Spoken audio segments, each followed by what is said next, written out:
Scoperti in Prato della Valle alle 23:30, ben al di fuori del limite orario consentito. Stavano bevendo alcolici tutti, giovanissimi, una ventina circa. Il gruppo non è passato inosservato ai controlli anti-Covid messi in campo dalle forze dell'ordine in tutta la città. I poliziotti hanno notato l'assembramento proprio al centro dell'isola Memmia.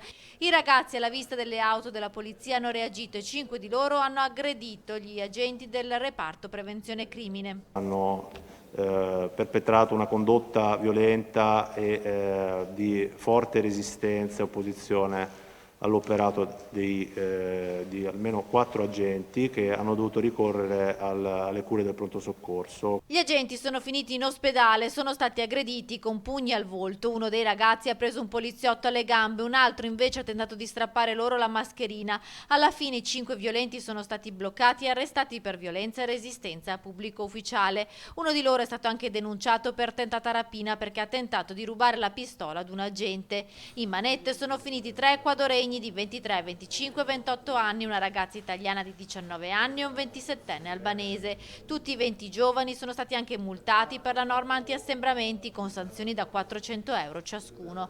Il sindaco Giordani plaude all'operazione della polizia, ma è duro contro chi non rispetta le regole in questo periodo di emergenza sanitaria.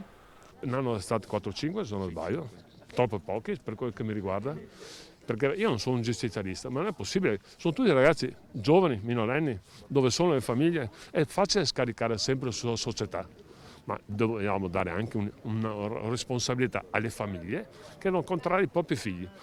Il sindaco chiede anche pene più severe per gli spacciatori dopo i numerosi arresti e sequestri di droga avvenuti anche nelle scorse ore nel quartiere Arcella.